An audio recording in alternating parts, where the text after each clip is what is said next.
Global Tribe was made possible by the David and Lucille Packard Foundation and by the AOL Time Warner Foundation. When you're half American, half British, growing up in Kenya, travel gets in your blood. My brother Dan called it safari as a way of life. When he was 22, he was killed while on assignment as a war photographer in Somalia. I learned firsthand the effects of war, misunderstanding, and hate. Since his death, I have traveled the world in search of people who are finding positive solutions to today's challenges.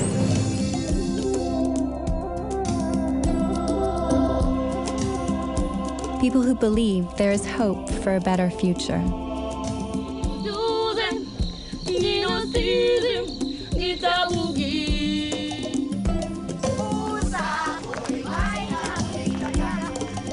My name is Amy Eldon, and I am on a quest to find these extraordinary individuals who are creating a new world community, a global tribe.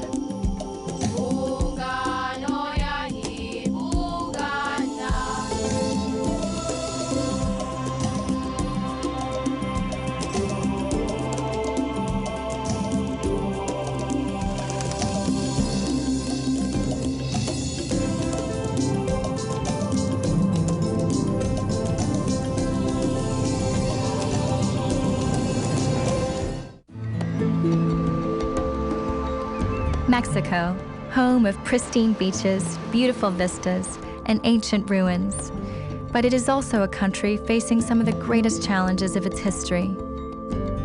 A government in transition, a severely weakened economy, and a steady tide of residents headed for the border.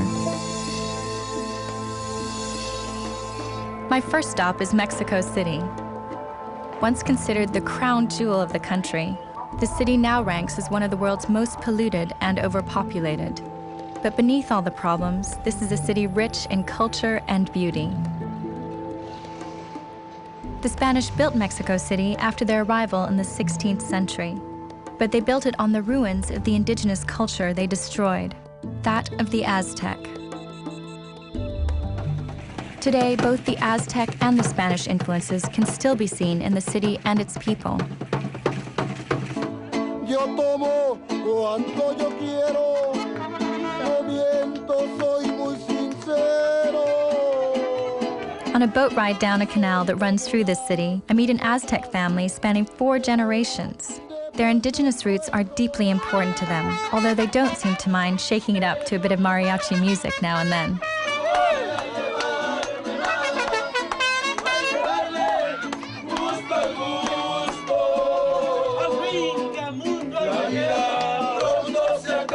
Like many Aztecs, Julia Ramirez has seen her culture and her country deteriorate over the years. Where many people look at this canal and see a festive floating party, Julia sees the rising pollution and the end of a way of life. Abuelita, what was this place like when you were your granddaughter's age or when you were your great-granddaughter's age? Estaba el agua muy bonita, muy cristalina, preciosa, y corría como río. Y habían muchos pescaditos. Todo era muy bonito. Do you worry when you look into the future for your grandchildren and your great-grandchildren? Sí, sí me preocupa porque pues yo viví lo más hermoso y ya mis nietos y mis bisnietos pues ya van a sufrir de agua sobre todo. It's not just the older generation of Mexicans that is angry about what has happened to their capital city.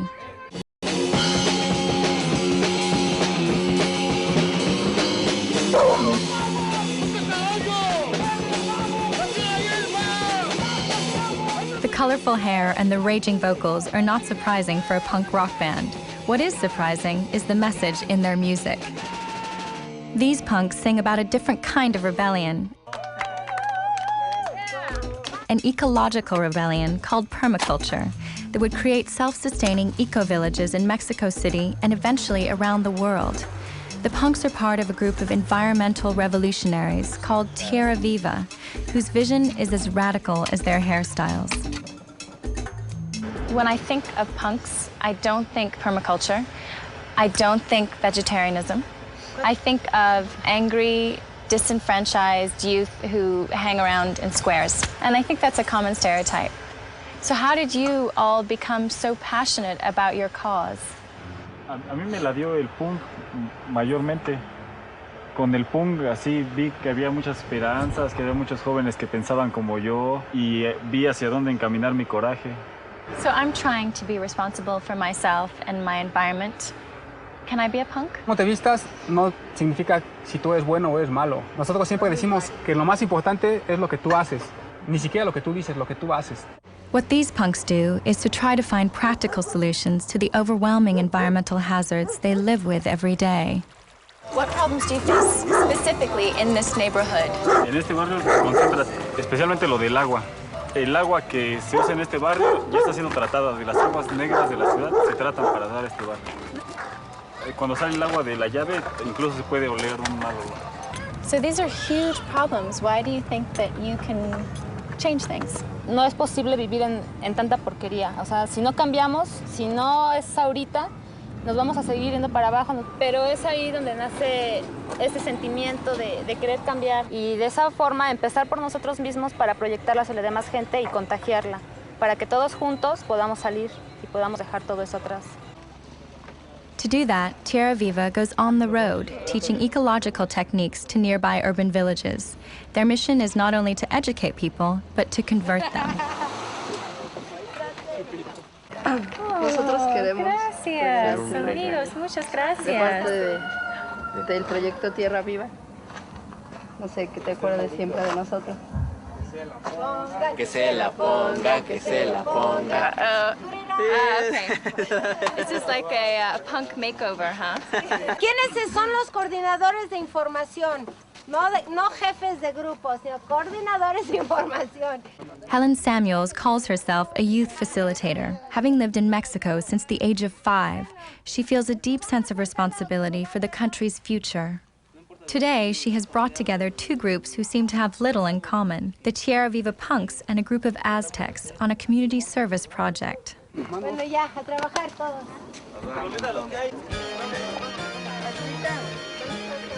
Why did you think that the Aztecs and the punks would be a logical fit? Well, they're both tribes. You know, every tribe on the planet came in during a certain part of history, and the punks came in during this part of history, and they are urban tribes. And because everybody looks at them so strangely, it attracts people and they ask questions, and then they talk about what they believe in. Today, the punks are teaching an ancient, all-natural home improvement method. In Mexico, many poor neighborhoods have houses made of raw cement. Breathing the dust from these walls is bad for the lungs, especially for children. By covering the walls with a simple mixture of clay, sand, cactus, and hay, the homes are made safe and well insulated. Woo! This is great! And the clay pile makes a great mosh pit, too. It sure brings the community together. Well, it certainly does.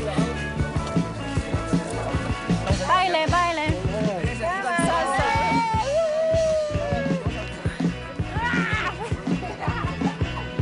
For some of the punks, Tierra Viva is not only saving the environment, it's saving their lives as well. What was life like for you growing up here? Completamente un caos, ¿no? En mi interior y, bueno, no sé, no pasé por muchas cosas. Vivía una problemática, o viví más bien de drogadicción, ¿no? How did you decide that that was not going to be your path for the rest of your life? Porque muy dentro de mí decía que eso estaba mal, ¿no? Que me dañaba mi físico, mi mente, todo eso, ¿no? How do you feel now as opposed to how you felt before Tierra Viva? Muy bien. Mi Tierra Viva y el punk me han cambiado totalmente, ¿no? Nunca pensé que algo así me iba a cambiar, no sé. Es muy bien lo que siento. These guys are born in a state of decay. Their inheritance is garbage. All of these kids have suffered hunger, sometimes days. They've suffered brutality, all of them. And what happens, they're called to do something good to change it. To me, that's exquisite. You know, it's an exquisite song to humanity. Kids are creative, and they'll create a lot of problems or they'll create a better world, but they have to create. We can't stop them. Today, they've created one mud wall and a belief that their work here is only the beginning.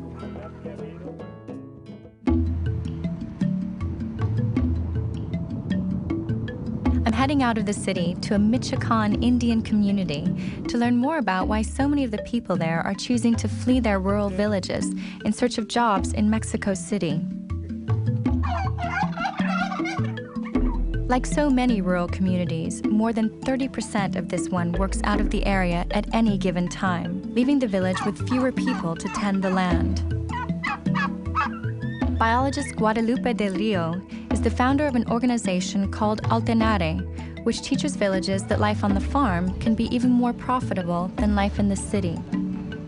Lupita, this place is so beautiful with the mountains and the little town. Why are so many people leaving here? Well, the place is beautiful, but they want to leave because there's nothing for them to do here. Yeah. They need to have a way of living. So if they don't have that, they have to look for someplace else. What we are doing with this community is actually giving them the alternatives to live, giving them a reason to stay here. And that's actually what our work does, Alternare. That's what we do. What originally drew Guadalupe and her group to this area was not just the plight of the farmers. This village happens to rest in the middle of a protective forest reserve that is home to the monarch butterfly. The forest was being decimated by the farmers here who had little interest in conservation as they struggled to feed their families. Many environmental groups had come here to save the butterflies, only to realize the situation was complicated. All the time, since they are living in a reserve, they felt there was a racism against them. Racism? And people would prefer the butterflies. And we were more worried about butterflies but them. And of course, that was sort of the feeling, you know, we're dying here, we don't have anything to eat, and we want us to save the trees for the butterflies. So now they realize that we can combine. What are you trying to do here? There's no way you can conserve natural resources if the people is hungry. First, you have to solve that need. To win the farmers over, Guadalupe and her group have taught them agricultural techniques they can use to help themselves, rather than just the butterflies. These techniques are not new, but they have been forgotten over the years as farmers like Erasmo Cortez began using modern, but more expensive methods. Erasmo, how did you come to be involved in beekeeping? Pues para mí lo importante es de un ejemplo que le vamos a dar a pues nuestra gente. Es que de aquí mismo ahora sí podemos sobrevivir. En el mismo campo podemos pues sacar pues para las necesidades que tenemos y no emigrar a la ciudad. Beekeeping is a sideline for many of the farmers here who use the honey for their own consumption and also sell it in the local markets. How many times have you been bitten by a bee? Jole, pues eso sí, pues bastantes.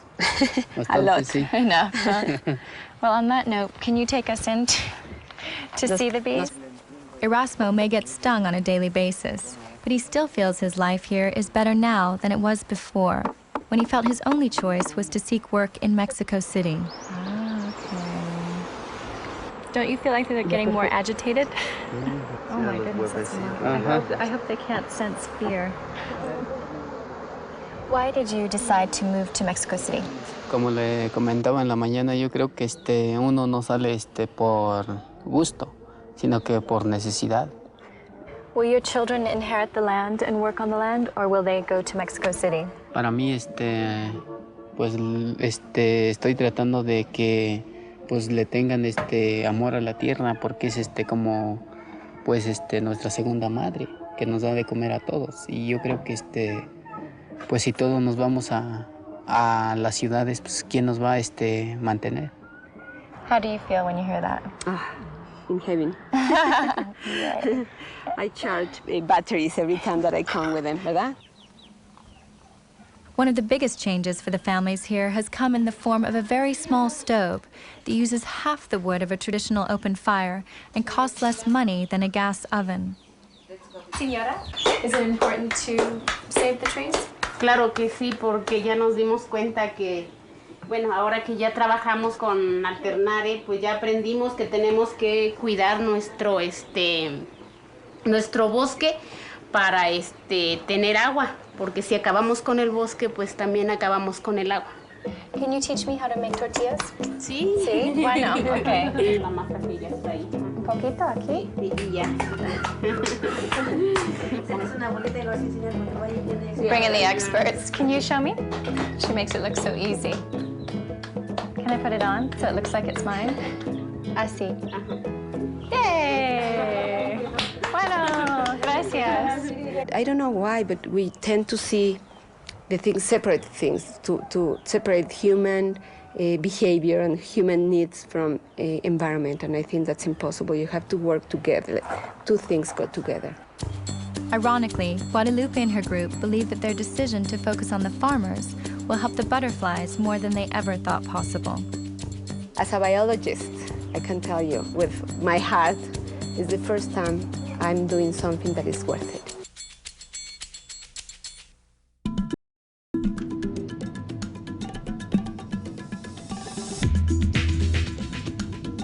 The Baja Peninsula is one of the most popular tourist areas in Mexico. People come from all over the world to enjoy the sun, surf, and abundant wildlife. Whales, dolphins, sharks, and 7 species of sea turtle have been among the main attractions in years past. But today, people are more likely to spot a sea turtle in this graveyard than in the ocean. When you look out on this graveyard, turtles, what comes to mind? It's mixed feelings. One is that it's pretty bad that it's happening. And the other thing that I feel is that somebody, for some reason, had to eat sea turtles. It was a necessity for them. The level of poverty could be too high that they don't have any other source of meat. Salvador Garcia is a professor at the Center of Coastal Studies, which works with the communities in Baja that have a long cultural tradition of eating sea turtle. How much has the population of the sea turtles declined in the recent past? We believe that 90% of the population of sea turtles has been decimated, is gone. We are left with probably 10% of the population of sea turtles in the world. Why do you have this sea turtle graveyard here? Our students, when they come, we show them this. It reminds them and reminds us that there is a problem out there, and that we cannot think that it's not that bad. Harvesting continues. Although it has been illegal to catch sea turtles in Mexico since 1990, the law is rarely enforced. Up to 35,000 are still slaughtered each year. Without the turtles, the entire ecosystem of this region is being disrupted. Frustrated conservation groups are turning to a few locals like Rodrigo Rangel to help save these creatures from extinction. This place is your home and it's your office. Does that mean you feel a greater responsibility to conserve it? Sí, por supuesto, tengo un sentido de responsabilidad, porque como lo dices, es mi casa, es mi vida. Toda mi familia vive aquí, depende de esta área. Es algo que me motiva para realmente sentirme responsable y hacer algo por la protección en cualquier tipo de especie. Rodrigo patrols the waters of Magdalena Bay, rescuing turtles from poachers' nets. And he approaches fishermen who may have accidentally caught turtles in their nets, but intend to keep them either to feed their families or to sell on the black market. No, ahora hay suficiente vigilancia y estamos checando eso, que por lo menos si hay vivas, los liberen, los suelten al mar otra vez. ¿Qué tal les fue de pesca? Hay personas que tengan redes para la manta más allá, pero ya ahorita ya las checaron, ¿no? Ahorita ya es tarde. Have you always been this passionate about turtles? Realmente no, no. Hace 3 o 4 años atrás era una persona totalmente distinta. Pienso con un cerebro muy pequeño, más que estar bien conmigo, tener suficiente para comer y estar bien. Ahora es totalmente diferente. Do you think the turtles would say that you've made a difference to their lives? Sí lo supieran, porque realmente en los 3 años que tengo trabajando en conservación, pienso que hemos capturado más de 200 tortugas. So you've released more than 200 turtles. Más de 200 hemos liberado, entonces pienso que si hay una buena comunicación entre las tortugas, van a saber. El pelón está cuidando. No debes tener miedo. Even for Rodrigo, the turtles are difficult to find. It took him most of the day to capture just one to tag and examine. Oh, look, he's so frightened, huh? About how old do you think this turtle would be? This one could be probably 35 years 35 years old, my Probably. gosh. Is that, how long is the lifespan? It could be 80, 85 years. Really, that long?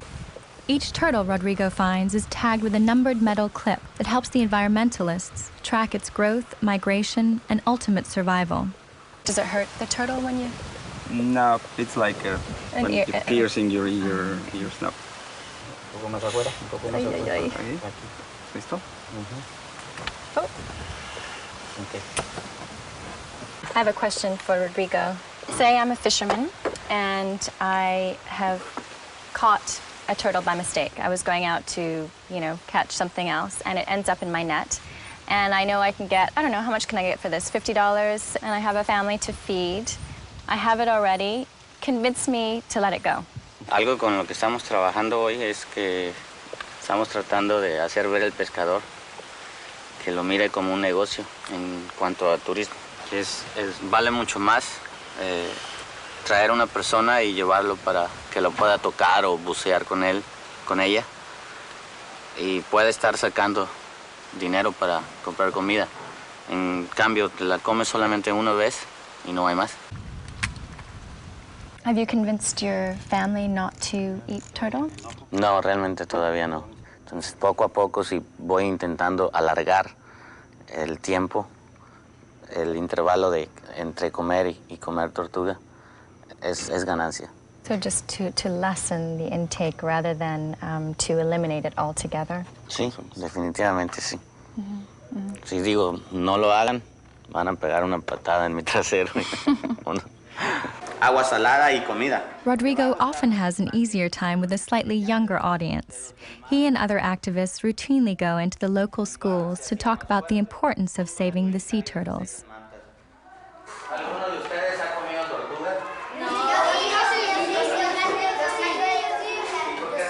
Sometimes the children seem a bit confused about whether eating turtles is good or bad. The hope is that the kids will pass the information on to their parents. Después de conocer esta historia, ¿creen que sea bueno comerse las tortugas? No. Es muy importante mantener esta especie. The ocean here is vast and impossible to monitor at all times, but the turtles have been around for millions of years. And if Rodrigo and his friends have any say in it, they will be around for millions more, even if they have to save them just one turtle at a time. ¿Qué nombre sugieres para la... What name? We are going to name it. I think this is definitely an Amy kind of looking turtle. I feel a special bond now that she's my namesake. We know that conservation takes time. Maybe the sea turtles don't have that much time left. And that's why we have to continue working with the community and doing the research that we are doing. There she goes. When we release one, we always cross our fingers and hope that it will make it. Watching the turtles swim out to sea, I wonder about the future of this country. The people of Mexico are working hard to maintain their place in the modern world, but can they do so without losing hold of their rich cultural legacy?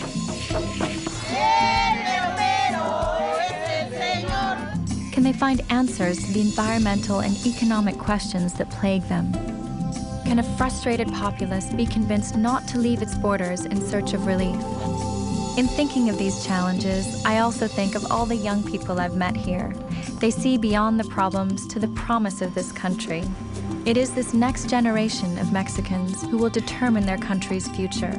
They are full of fresh ideas, passion, and a determination not only to preserve life, but to celebrate it as only Mexicans know how.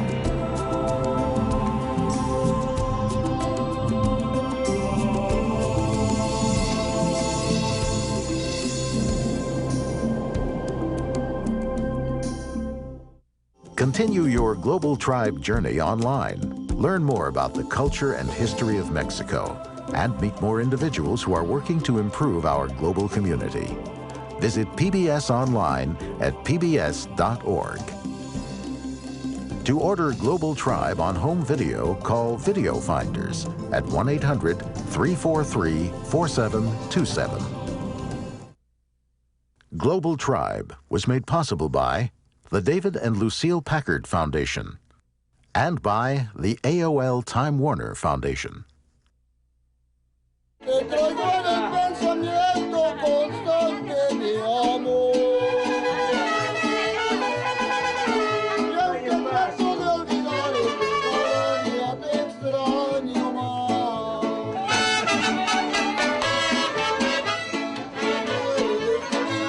Como me acuerdo de ti.